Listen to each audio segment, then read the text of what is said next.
Hi, everyone. Welcome back to the SunDevilSource Podcast presented by Jones Auto Centers. Gabby Chernoff and Chris Cartman, as always. And fall camp has just wrapped up. School's back in session. I just got out of class, as I'm sure is the case for a lot of players, trying to work that into a schedule. But things are ramping up here, Chris, even though the schedule and practice frequency is kind of dying down a little bit. Yeah, so no practice this morning on a Monday for the first time since they started, whatever that was, about 20 days ago, which is nice for us to be able to catch up on some other things and unpack how everything went. They had a scrimmage in the stadium on Saturday. We did extended 2-minute drill analysis of that with Jacob Brooks, and now we're going to go into it a little bit deeper here, some of the things that people want to know about. Yeah, like you said, an off day on Monday today after the Saturday scrimmage. They're kind of getting into their normal weekly schedule as the season will start against Morgan State 2 Saturdays from now. We're expecting Kenny Dillingham to name the starting quarterback as early as tomorrow on Tuesday. And once he is named, the other starters, people around him taking those first team reps, will become clear as well. And then they're also going to introduce the scout team, which will give us a good idea of who's in the 2 deep, as well as the scout team is the guys who aren't in the 2 deep or were maybe close but just missed the cut. So we're going to unpack everything. But first, Chris, what is your kind of take, your evaluation generally on what the strongest to maybe least strong positions are going to be for ASU this year? And then we'll kind of get into more specifics as we get moving here.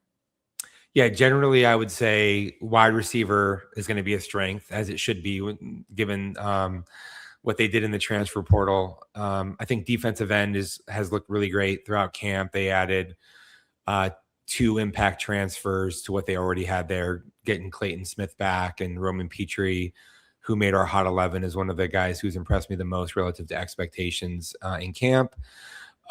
Defensive tackle looks good. Zach Swanson is playing some of his best ball. CJ Fight, we already know, is an anchor on the interior. I feel like their secondary has been probably a little bit better than expected. Their top linebackers have done a good job. So really throughout the defense, interior offensive line has looked reasonably good. Running back, I think they have a variety of options and should be able to be better at some of the weaker areas last year, like short yardage and red zone goal line type situations. The more concerning positions on the team would probably be tight end, and then offensive tackle. I think has gone through about a 2-week period where it hasn't been as good as it was earlier in camp, and so that's a little bit of a concern. Special teams, punting and kicking were very good in the scrimmage. I know a lot of people are probably adjusting their dialing in to see if what I said was correct here on that, because of the problems last year, especially with their punting. But we'll see if it continues in games. But that's been a big positive as well. Well, we'll start here with that starting quarterback position. All signs for the past week or so now, pretty much since the Camp T scrimmage, have pointed to Cutter Boley. He's taken the vast majority of the first team reps since then, and he was one of 4 offensive players on your Hot 11, Chris, which isn't necessarily the best players through camp, but the ones who were relative to our SunDevilSource staff expectations. So Cutter Boley made that list. We touched on it a little bit last week, but how clear cut would you say he is as the number 1? Yeah, I think it was pretty apparent, in my opinion, that he should be the starting quarterback. It's not to say that Mikey Keene didn't perform well in camp. I think he did have a pretty good camp. We've talked in the past about the upside to Cutter Boley in contrast to Mikey Keene. Boley is better from a mobility standpoint, play extension, arm talent. And I think that when you stack those things on top of each other, Mikey Keene had to really be clearly superior in camp for me to feel like that was the direction that they should have gone, and that didn't happen. So Boley's, he's made good strides since he's been at ASU in terms of his familiarity with the scheme, his ability to demonstrate the concepts. I don't think that the scrimmage performance on Saturday was one of his best in 11 on 11, but it wasn't in any way a performance that like suggested that he's not ready to be the starter. He threw an interception down the field on a first down when he was pressured by Owen Long, an interior gap pressure. Ball probably shouldn't have come out. That's the kind of situation where it's tough to decide in a split second. Do you take a sack? Do you try to throw it away somewhere else? Do you throw down the field? It ended up being into double coverage, and Josiah McGrew's had a great camp, and he was there to make the play. But other than that, I feel like Boley had a reasonably good scrimmage. You know, sometimes maybe you're holding the ball a split second too long. That's also better than if you throw the ball in jeopardy, make a mistake, turn it over. So there's a balancing act there. But his ability in the quick game, gets the ball out reasonably well in the screens. He operates. They've had some red zone penalties and other issues. I don't think that they're necessarily really attributable to him per se. And if other people were doing their job even better around him, I think that he would have looked even better. But he's someone who completed more than 70% of his passes in 11 on 11 action through, I think, 13 practices. He had 4 or 5 interceptions in the 13 practices. We're talking about like roughly 1 every 3 practices. That's a pretty low rate. I would say that's a below average number of interceptions, or like above average from a how good that is standpoint. And there's really no suspense in this decision. Like he's going to be named the starting quarterback. I think everybody who's been covering the team either has known that or should have known that for the last week, given the distribution of the reps and the way this thing is trending. Well, we published a whole recap of every single series that ASU did in the result of all those series in that Saturday scrimmage. So you can go check that out on our website. If you want more information as to what Cutter Boley did and what everybody else did in that Saturday scrimmage, and bringing in Cutter Boley, the circumstances, I guess, kind of around it when Sam Leavitt transferred out was, do we pay, at least from a money standpoint, do we pay to try and bring him back, or do we pay to try and really upgrade the players around the quarterback? And they did a great job of that with 2 top 5 portal wide receivers in Reed Harris and Amarion Miller. You mentioned the wide receiver position poised to be one of ASU's strengths this season, but once Cutter Boley is named the starting quarterback, how do you anticipate everything to look around him on the offensive side? Yeah, I think they have great wide receiver options between Reed Harris, who had one of the best catches in the end zone in practice on Friday, I guess it was, or Thursday, maybe. The days run together for me. Amarion Miller, I think he's ready to be an impact player. Raiden Vinesbright is a great number 3 wide receiver. A lot of times he probably would be better than the number 2 wide receiver at ASU. And then Corey Butler was really high up there in our Hot 11, and he's maybe not even somebody who will play in the top 4 or 5, because they also have Jalen Moss and Jaron Hamilton, who had very good camps. Uriah Nellums might not even play much at all, and as like just outside the rotation player, but he had a great camp. So that's a great position. And so then it comes down to, is everybody else going to do their job to be able to maximize those players? I think that the interior of the offensive line has looked reasonably good.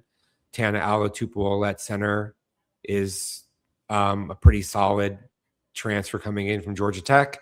Mekhi Stewart at left guard is, I would say, their best offensive lineman right now, which is saying a lot because he's only a freshman, but he's got a violent punch and very physical, big. There's a lot of attributes that are really great about him. Wade Helton and Rob Lapuaho they've been in a battle. I think Wade Helton's going to get the other starting nod probably at the outset of the season.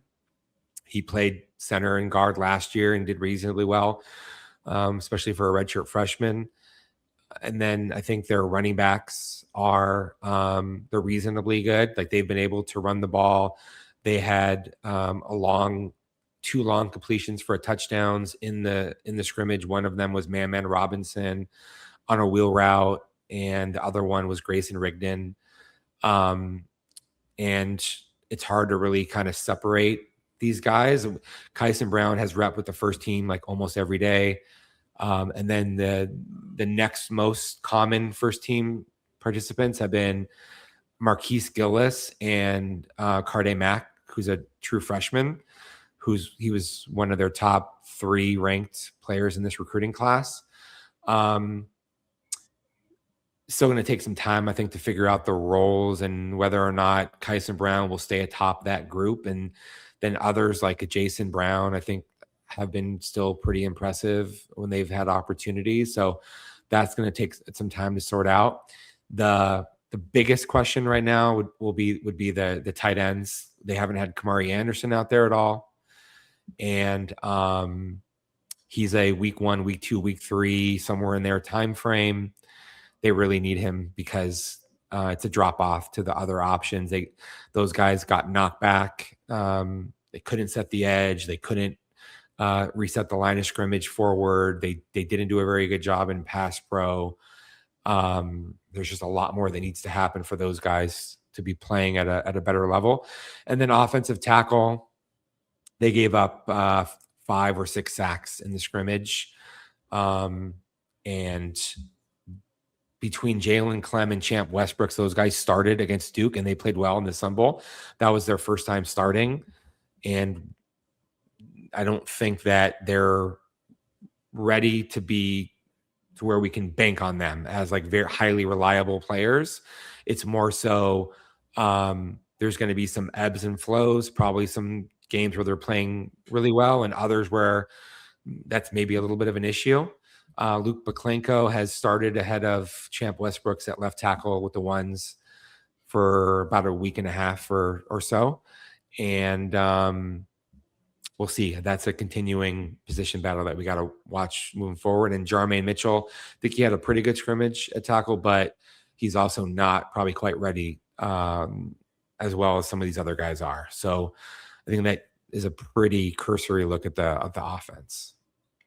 Well, Kamari Anderson, like you said, he's been out for quite some time. Can expect to see him back probably around week 2 or week 3, is what Kenny Dillingham said.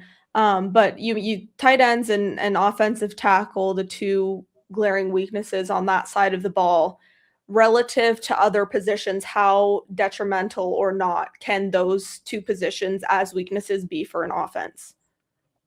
It's pretty important.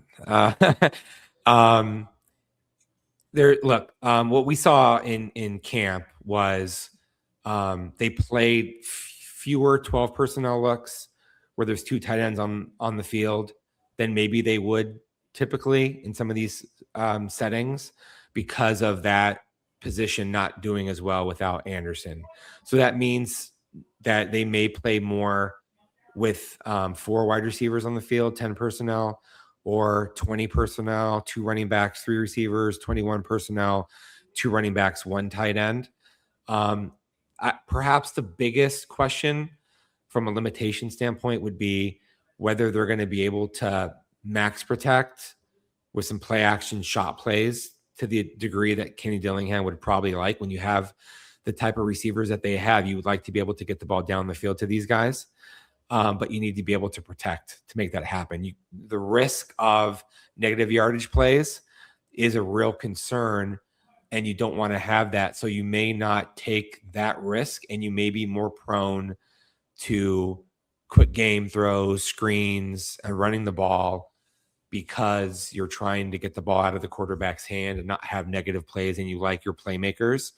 And these tight ends and especially the tackles, what they lack maybe from a physicality standpoint at the point of attack, they to some degree make up for with their mobility and how they can get into space as blockers. So that means that you're moving your tackles into the boundary on screens or the alley, you're pulling them and things of that nature. So I think this will affect maybe the style of their offense early on in the season. But when you have a new quarterback and you're trying to make things as comfortable as possible for him and allow him to be as successful as possible, you want the protection component to be really good. And it hasn't been really good. And part of that, though, is difficult to calibrate just how potent that ASU's defensive ends and pass rushers are compared to prior seasons. These are bigger, more physical guys. I think they're heavier. And so part of this is maybe just they are really good. And I used the data point earlier about how Clem and Westbrooks did against Duke in the Sun Bowl. They only gave up a combined 1 pressure in that game against defensive ends that are pretty good and probably on average as good or better than a lot of the Big 12 defensive ends. So perhaps this is more about issues that ASU's, offensive tackles have. I mean, that more issues that ASU's opponents, relative strength has or has not.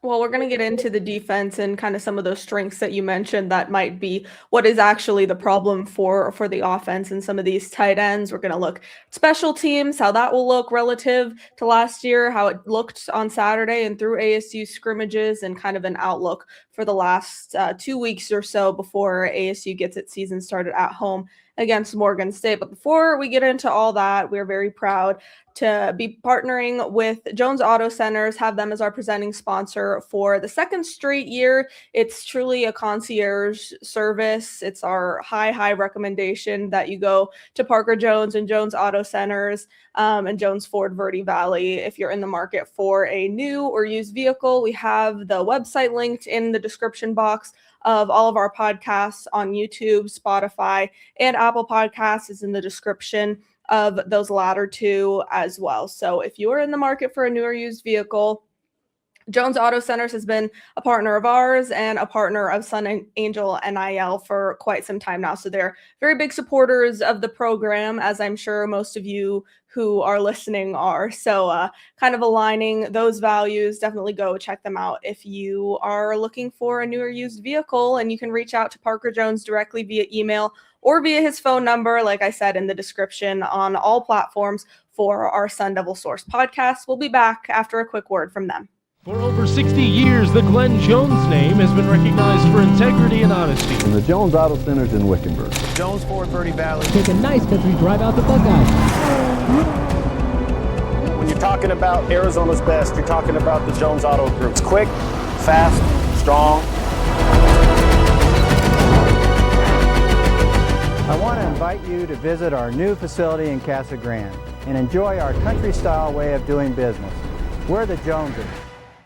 Welcome back to the SunDevilSource Podcast presented by Jones Auto Centers. You just heard from them. And before the break, we talked about ASU's defense. We touched on it and how that might be what's causing some problems for the offense, at least through these scrimmages and in certain positions on the offensive side of the ball. But defense has looked very strong, generally speaking, throughout all of fall camp and then the few days or so since school started and fall camp technically ended. So, Chris, what are the weaknesses from the defense, if any, or have they just been really good and it's just strengths relative to each other? I don't see any area of the defense that is going to be worse than average to above average in the rest of the Big 12. So there are some positions that seem better than others, but none are what I would term a weakness. Unlike tight end. Like tight end, I think is the worst position group probably on the team. Part of that, of course, was not having Kamari Anderson. We'll see about his situation. If he can stay healthy, he's probably going to have to play a lot of reps. Not easy. He had a broken leg that was suffered in April that he's coming back from. But defensively, I would say the strongest positions are probably defensive end. And then after that, it's like maybe defensive tackle, safety, and then corner and linebacker are pretty close. And then nickel, maybe the biggest concern, but not probably less than last season. as a comparison. I don't think they don't have Shamari Simmons level play from 2 years ago at nickel, but they should be reasonably well. So I'll go through some of these, right? So defensive end, they added Jalen Thompson and Emarion Winston. They combined for 3 sacks in the scrimmage on Saturday. They're older veteran players, seniors, fifth years. They were starters at Michigan State and Baylor last year, respectively. Winston gained 18 pounds to get to 265 pounds. That's bigger than any of their defensive ends were last year. Jalen Thompson is at 265. These are more physical players. They're more able to knock back offensive tackles, to sort of set the edge from a physical standpoint, or to create more distress in quarterbacks due to how constricted that space is. And Clayton Smith, who has worked a little bit at tight end in the last few practices to give them another option there, especially as a blocker. He's a guy who's well-versed. He's been here the entire time of Dillingham. He's a starter level player. So that's another guy. And then I mentioned Roman Petrie earlier. He's a Hot 11 member who's made really big strides. He's also 6'4", 260 plus pounds, one of the more physical options. So, and then on top of that, they have Julian Hugo, who's one of the best freshmen on the roster.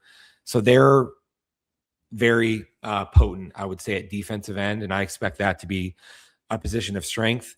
I mentioned also earlier that Zach Swanson has made a lot of progress. Last year was a disappointing year for him because he broke his foot in April and never really got to full health, and there was pain that he was dealing with. CJ Fight is one of the better nose tackle type players on the roster. And Blazin Lona Wong has made a lot of strides as the number 3 tackle. He played a lot last year. So they have 3 really reliable players inside. And then we put Hiram Vaono on our Hot 11. He's a newcomer, junior college transfer. He's pushed Jeffrey Manns, another junior college transfer, for the 4th D-line spot. And then those guys will play, probably 15, 20, 30 snaps, somewhere in there in the fourth option. So you don't need a lot of snaps from them. And then when they go to their cheetah package, which is their pass rush, that's when Albert Smith can come on. He had a couple sacks in the Camp T scrimmage, and he's probably their most dynamic edge rusher. They also have Joshua Shanklin, who's made strides and is another option as an interior pass rusher. They can move some of these defensive ends inside on third downs, where they can maybe rush the passer even more easily against interior guys. So that to me is, I think, not as strong as wide receiver, but their D-line would be like just a notch behind their wide receiver group. And then if we move out to like their safeties, a lot of fans, like more casual fans, are wondering how come Miles Rouser wasn't maybe the obvious target to bring him back with this court case that was going to supposedly allow some 2022s to have another season of eligibility, which is still tied up in the courts to some degree. My view of this is that their newcomers have looked so good at safety that Miles Rouser may not even be a starter on this team, which that kind of puts into perspective how good that they've looked. They added Lyric Rawls from Kansas. He was he led Kansas in unassisted tackles last year.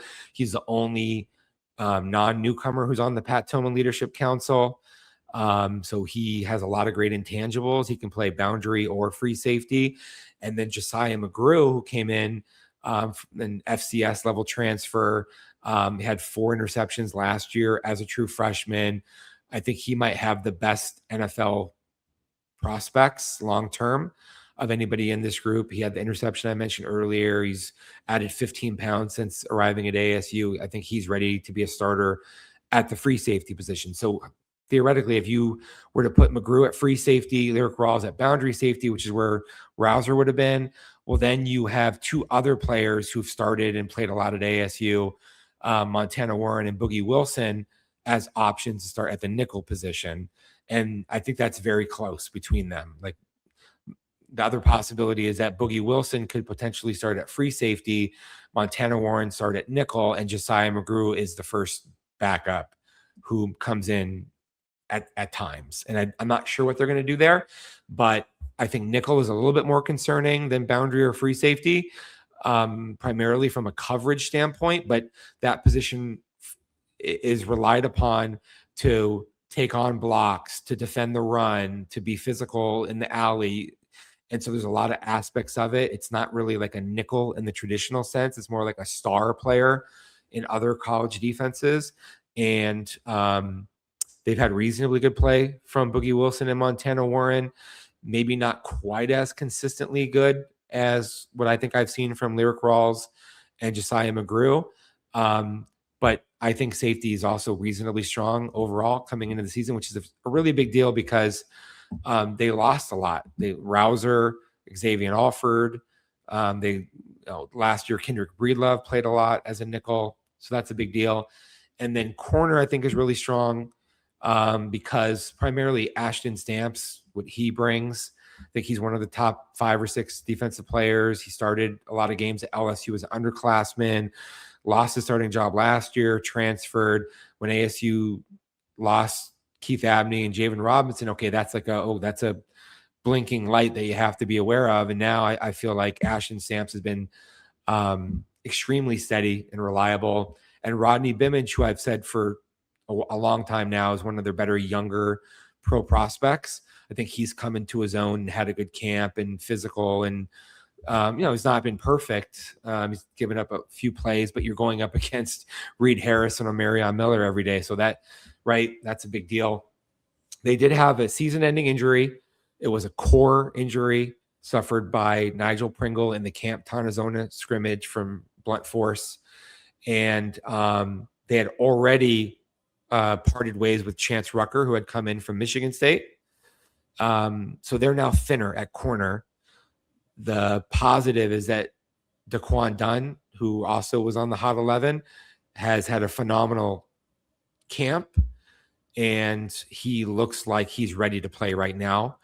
And they also have Caleb Chester, who sophomore from Texas, transfer, didn't play a lot last year, and Joseph Smith, who started in the Sun Bowl and is a sophomore. He was a true freshman last year, started their last game of the year. So they have options, right? And linebacker, they have Owen Long. I think he's a star player. I think he's one of their best guys. And Martell Hughes had a pretty good camp. They've been pushing him to be a more physical player, bigger, stronger now. And they have some young guys who I think are elevating, including Tristan Bacon, who was high on the Hot 11 first, actually. He's made a huge strides from last year when he didn't really play in terms of his physicality, his understanding of the game, and other aspects. So they did a very good job with their transfers that they brought in. And I feel like the defense is extremely well positioned for the start of the season. Well, it's impressive, especially how those edges have looked, given how much they had to replace after last year. And then they bring in a crop of guys who look very strong themselves. But I just kind of want to touch on the safety position. Those guys have been training in kind of different positions, and they've been kind of learning different parts of the field. So what is the strategy, I guess, behind that? And what do you think it can enable for ASU? Yeah, so the nickels, the free safeties, and the boundary safeties work together in practice from a skill development standpoint, and they need to be like harmonized to where they're communicating and all on the same page on all these plays. And it's important to understand the role of the other positions that they're not playing. And there's no better way for that to be accelerated than them taking turns in all the various roles. So that was a huge thing that Brian Ward wanted to do. They also, they have a new safeties coach this year who's working with these players. So I think that's also part of it. And they wanted to figure out who the best starters are at these various spots. And when you have the optionality that they do, there's like myriad combinations of players to figure out what the best 3 are or the best 4. And I think that's kind of what they've tried to figure out. So like, for example, Boogie Wilson played free safety last year, but he's just as likely to play nickel this year.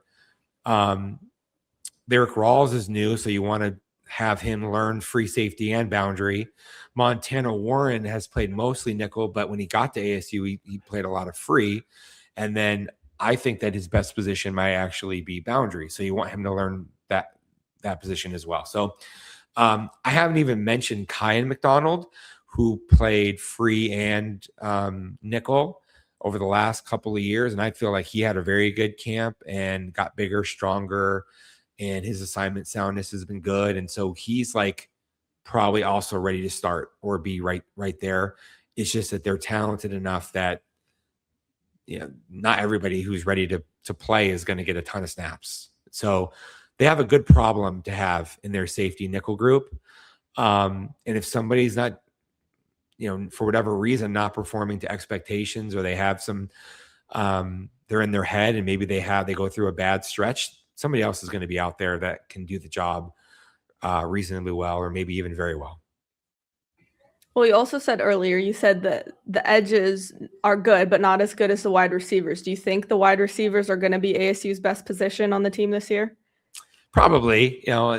Again, it's like that may not show itself as well as hoped if the pass protection doesn't allow as many play action shots and big plays.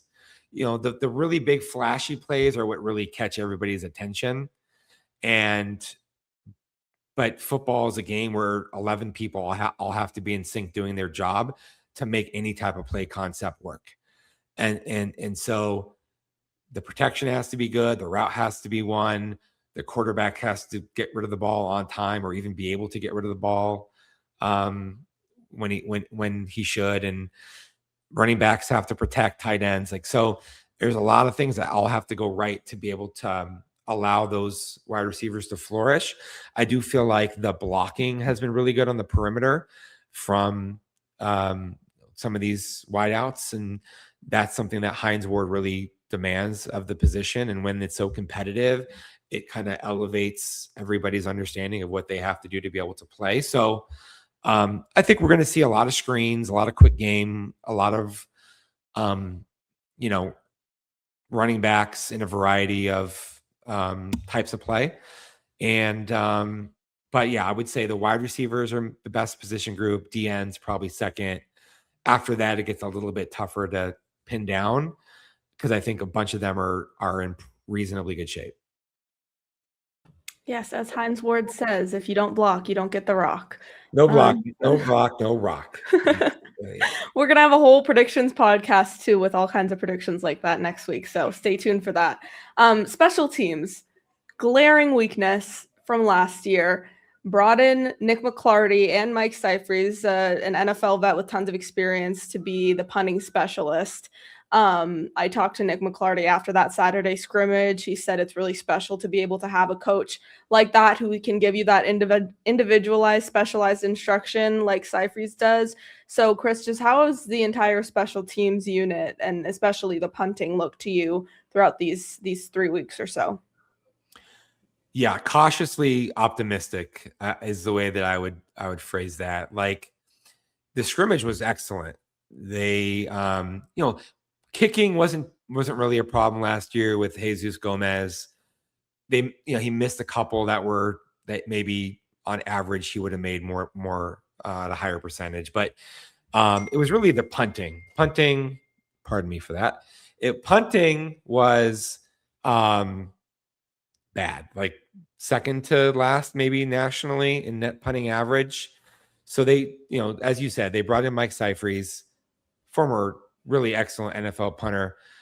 Guy's like he's like a machine. Like, in practices, they use him to locate punts where they want it to be so they can work on their returns and stuff. And the guy, like, every punt goes to the exact same place. I don't even understand how it just shows you the gap that exists between a very good NFL punter and, like an average college punter, for example. But they had 5 punts in the scrimmage. Three of them were by McClarty, 2 by Canyon Floyd. All 5 ended up inside the 20. That's a pretty great thing to have happen. One of them was a little bit off the toe of McClarty, and it used some roll to get there. But I mean, the results were great. Canyon Floyd, 2 really great hang time punts, fair caught inside the 15. That's exactly what you want. So the coaching, I think, has been a huge help. These guys are more ready. Also, the fact that there's 2 of them that are capable, that lends itself to if one guy's not doing as well as you hope, the other guy's out there. I don't know who the starter is going to be. I think maybe McClarty, because he tended to be the first guy out there. I think he has maybe a little bit bigger leg, but not a lot. And so we'll see. And then kicking, both of their kickers made 52-yarders early on. There were no missed field goals. Carson Smith, I think, is probably going to be the starter. He was a starter at Austin P, where he was coached by Jack Nudo, ASU special teams coach. He's got a little bit bigger leg, I would say, than Karsten Kiefer. Karsten Kiefer's had a very good camp for somebody who was a walk-on arrival at ASU. And I think he's pretty steadily improved and looks like he would be fairly reliable also from inside the 45 or so yard line. Neither one of these guys has as big of a leg as Jesus Gomez did last year. And so once you get beyond 50, especially if you need a field goal like late in the first half or an end game situation, they may need to get some more yards offensively than would typically be the case when you got that really big leg kicker. But again, they've been precise enough and they hit 252 yarders. So it seems like they're in good shape. And the coaches have spoke highly about their core special teams, meaning that they should be able to be good on punt cover, punt return, kickoff cover, kickoff return. They've avoided giving up too many big plays. That maybe that'll get even better. Maybe they'll have better gunner coverage, down the field. And I think we're going to see about kickoffs. You want to have a very high percentage of your kickoffs be touchbacks, not returned. And I don't know if they have somebody that has that type of a leg to where the ball is going out of the back of the end zone consistently. So we'll have to kind of put a pin in that and check out how they do in the opener. You talk about McClarty and Floyd kind of being in, there's not one of them who's clear cut for the starting job, maybe McClarty a little bit. But Canyon Floyd seems to have improved a lot. I mean, last year and the year before, he seemed just kind of average. And this year he's in kind of that competition with a new guy that they brought in. So how have you seen him and his leg improve? I know one of the big issues for him, you said, was his timing with his drop. So how has he improved that to be in the competition with McClarty? Yeah, he had a very big leg, a lot of punts in high school that were great. So it made sense to me why they added him.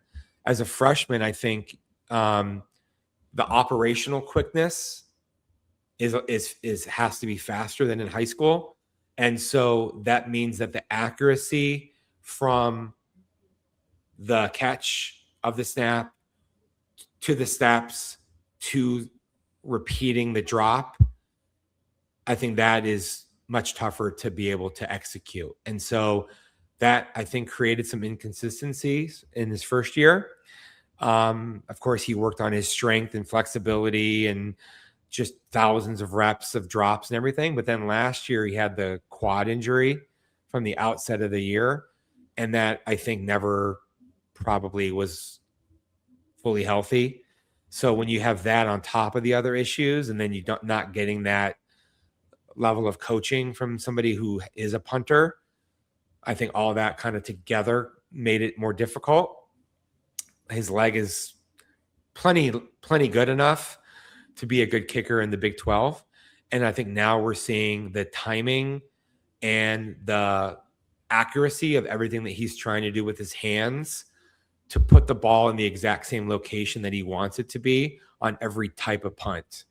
I think that is being demonstrated on a much more consistent basis. Not perfect. Still some punts that aren't as cleanly struck, but even the mishits are better than what they used to be. So, there shouldn't be shanks anymore. Like if you get shanks, then something has gone wrong with that operation. And that's the type of thing that would lead to some potential loss of confidence in one of the punters versus another.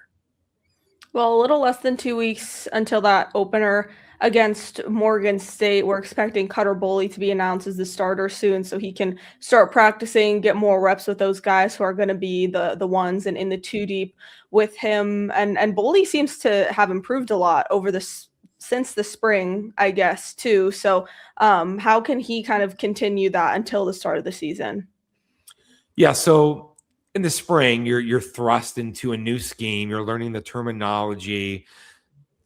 The same concepts existed at Kentucky. It's just new terminology that you're installing with players that you haven't worked with before.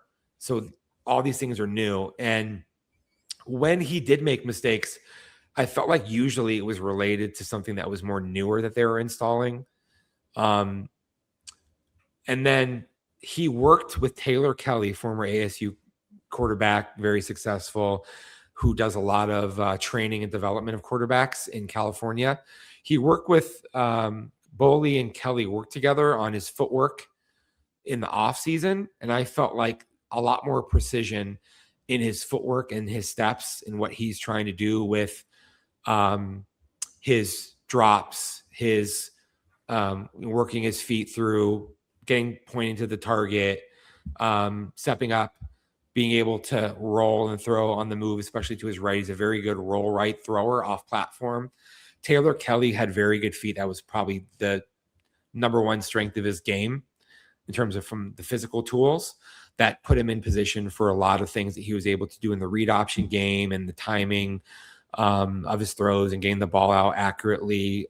And I feel like Boley's made strides. Sometimes he still gets a little bit too forward on his front foot, maybe steers the ball a little bit too much, short to intermediate throws. It's not perfect. You know, he's not like the mechanically prettiest quarterback operationally, and some people have kind of pointed out some of those things, but he has a tendency to get the ball out on time and accurate on the things that require a quicker operation. So, and down the field, I think there have been plenty of, when he's had time to throw the ball, there's been plenty of balls that have been made on time, on target to Reed Harris, Miller, Vines Bright. Jaron Hamilton's a big play guy. So I think that was successful, the work that he put in the offseason. And then just like the knowledge of the scheme that you have carrying over from the spring, and then all your player-led workouts, it sort of cements a lot of that stuff in a way that then makes it easier to reproduce when in a hurry when you're asked to do that in your fall camp install. So he made a lot of progress. I expected, him to be better, but he was at the bottom end of our Hot 11 because I think he did a very good job of avoiding jeopardy throws and really the big mistakes that can blow up your whole your game. And now he needs to be able to demonstrate that against other teams, and with everybody else doing their job around him.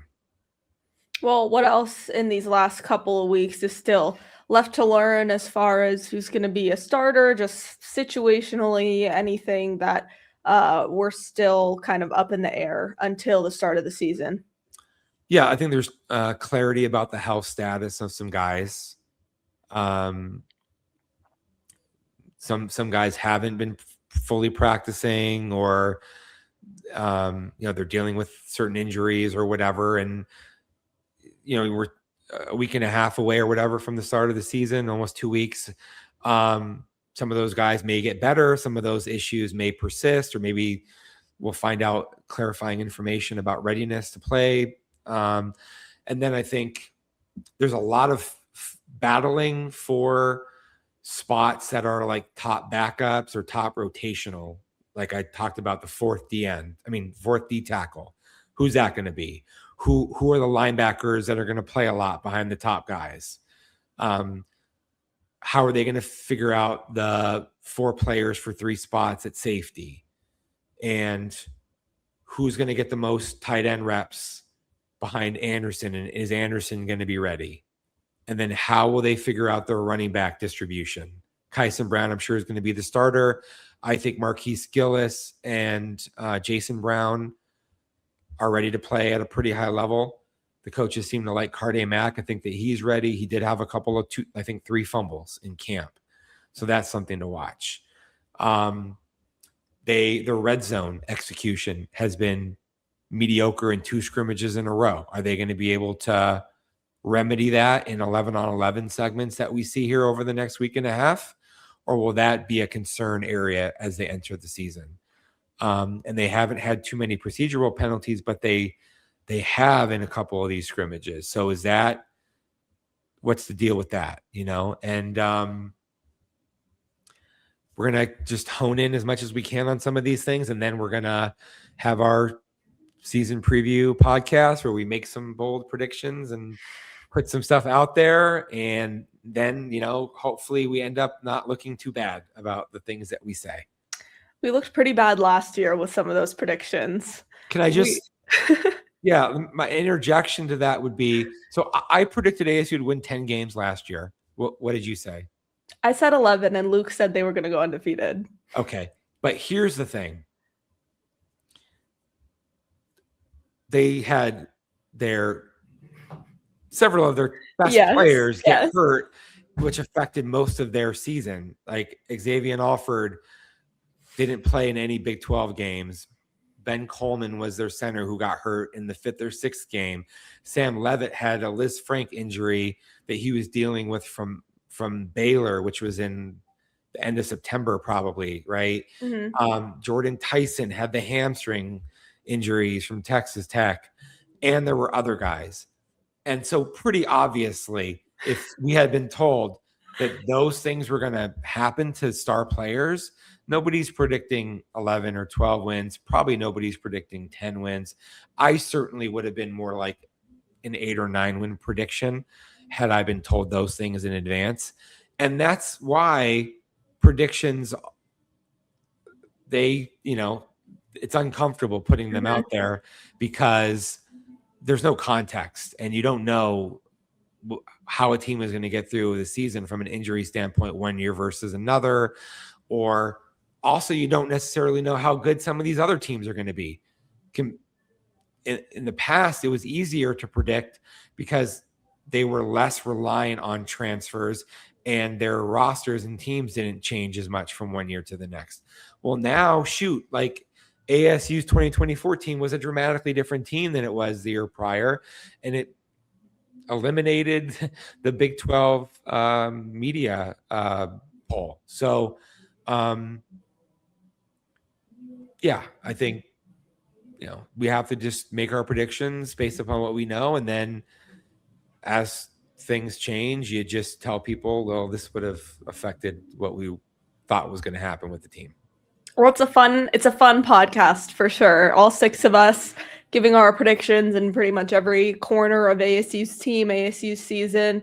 It was a long one last year. It was almost 2 hours long, I think, by the time we were done with it. But I went back and watched it, actually, or parts of it a couple of days ago. And it's funny to look at it now that we know how everything unfolded. But yes, like you said, some pretty unpredictable things happened that definitely would have skewed our predictions had we been able to predict the future.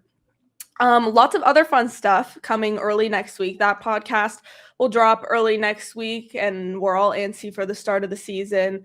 Quite a schedule gauntlet as far as the actual scheduling of the games for ASU this year. So we'll dive into that in that predictions podcast as well. And then just lots of other fun content, as I'm sure you all are antsy for the start of the season in that first game against Morgan State next Saturday. We will, of course, have you covered for that, and we'll have you covered in the 2 weeks or so leading up to it. Until next week, Gabby Chernoff and Chris Cartman, this has been the SunDevilSource Podcast presented by Jones Auto Centers.